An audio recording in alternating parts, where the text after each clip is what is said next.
Human capabilities, an inclusive approach to poverty. Today we're discussing how we ought to measure poverty in America. My partner and I assert that the best approach would be to use the supplemental poverty measure in conjunction with the official poverty measure. However, there are a few definitions and ideas we need to clarify before having this discussion. First, let's ask ourselves, what do we think when we hear the word poverty? How do we think most other people define this term? Consider the quaint mountain town of Lexington, Virginia. Were you to interview a number of random citizens, they would most likely define poverty in terms of income lowness or not having basic needs. According to a World Bank study at the end of the 20th century, 60,000 people from 73 different countries said that poverty was a lack of clean drinking water, economic instability, starvation, or even living in a grass hut. However, while being deprived of these needs is certainly a manifestation of poverty, the ideal definition or perception of poverty encompasses many other issues. Scholar John Iceland says poverty essentially refers to economic or income deprivation. Iceland's definition of poverty accurately reflects the way people perceive poverty. However, in our examination of poverty today, we're going to divert our focus from the idea of poverty as an economic destitution and try to explain not only how economic destitution and poverty are related, but also make a clear distinction between the two terms.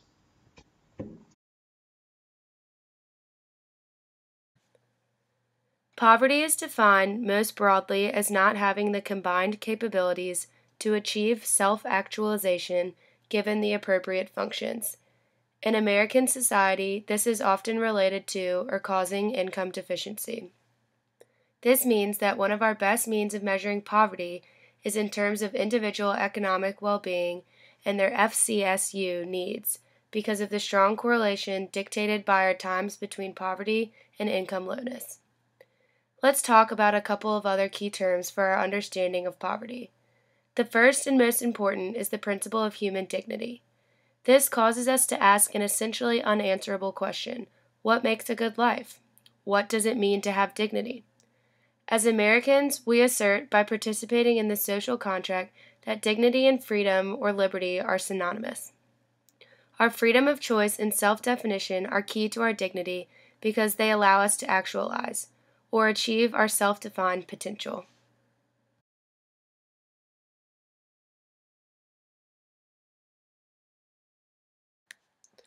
Next, let's talk about what capabilities are. According to Nussbaum, capabilities are things that we as individuals are able to realize in functioning. She asserts that in order for an individual to live a dignified life, he or she must have certain central capabilities. Functionings are part of a person's state or being.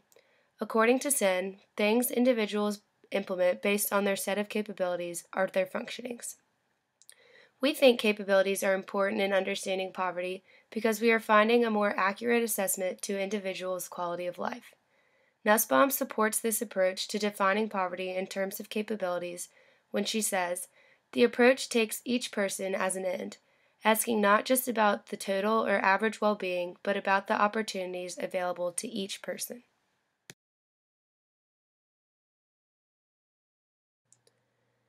Nussbaum asserts that these 10 capabilities are integral to living a dignified life.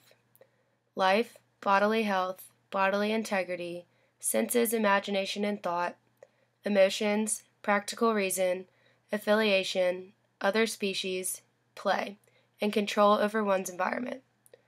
These capabilities are important because of the different factors of existence that they identify as affecting human dignity. Not only are freedom and the right to property important, but so is biodiversity, reason, and emotions. Are these things we normally associate with poverty? Or as the World Bank study we presented before concludes, is poverty interpreted on the whole as a lack of sufficient funds to meet basic survival needs? Obviously, if our goal is to be able to provide a dignified life to individuals, mere subsistence in somewhat comfortable fashion is not enough. Let us not forget that slavery in America often provided for basic FCSU needs of slaves, but at the same time certainly dehumanized them and refused them the right to self-actualization and even a modicum of human decency. It's important that we remember that interpersonal relationships within society or the oppressive paradigm of ordering people into a socioeconomic class system that is self-justifying and egotistical will never be changed.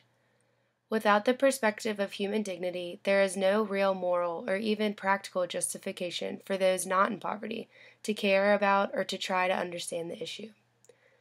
While Nussbaum's list of 10 central capabilities is certainly not definitive, it provides an objective and personally inclusive means of evaluating what poverty is. There are certainly arguments that can be made against the specific capabilities offered by Nussbaum. However, the idea of all citizens or occupants of a country being entitled to certain capabilities seems to satisfy our moral and social obligations as participants in the American social contract, a system founded upon the ideals of individual and civil liberties as well as social mobility. Without central capabilities, the American dream is dead. Let's change gears for a moment and discuss the relationship between income lowness and capability failure.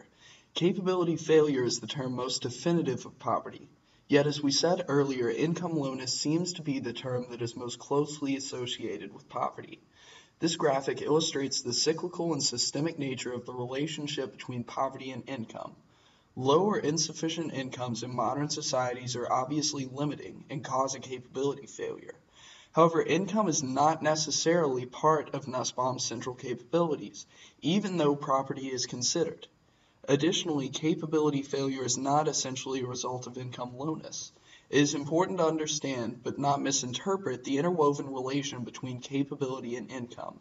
While they certainly feed into each other and result from each other, they are two distinctly different things. Another important piece of information we can gather from the graphic is that income lowness or insufficient resources do serve as a useful measure of poverty in America. This is because of our economic focus as a society.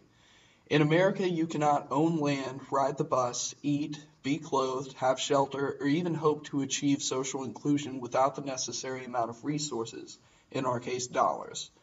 Therefore, we need to ascertain which measure of resources most accurately represents the amount of resources and capability that individuals have, as well as which measure is best able to adjust the resources and capabilities to fit individual circumstance.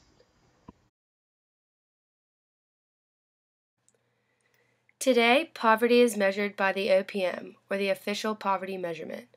It was created in 1963 by Molly Orshansky. The OPM determines a family's resources based on gross annual pre-tax income and places families above or below a certain threshold. Because a third of the basic household budget was spent on food, Orshansky developed the formula for the threshold to be the amount of a thrifty food basket times 3.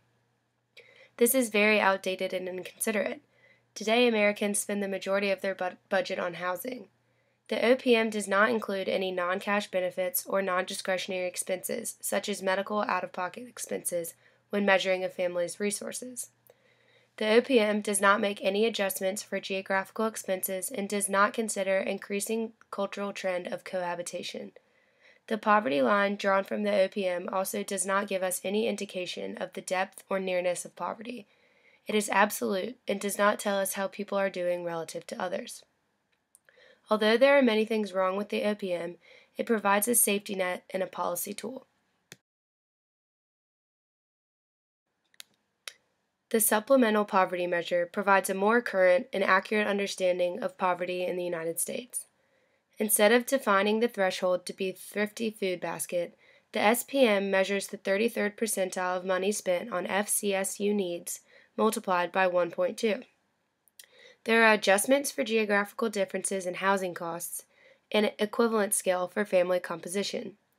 The resources measured include any in-kind benefits the family receives and takes out taxes and non-discretionary expenses. The units of measurement are more current and take into account any cohabitants or unrelated children cared for by a family. The SPM is not a perfect measurement of poverty in America, but it certainly gives us a better idea of capability failures.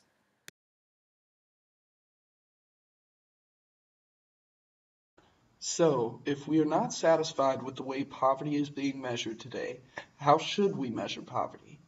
While the OPM is outdated and unrealistic, when it's used in coordination with the SPM, it allows us to measure the effect of policy. The OPM is a basic economic necessity. We can't ignore the shortcomings of the OPM, but we also can't eliminate it entirely. We can make adjustments to the OPM by dovetailing it with the SPM. This helps us to achieve a better understanding of capability failure. Capabilities give us the best conception of what we want to consider poverty to be. There are still many problems, but until we get a more accurate picture of what's going on, we won't be able to solve those problems. We still don't have all the answers, but we believe that by making adjustments to the way poverty is measured and defined, considering capabilities, we can get one step closer to answering those questions.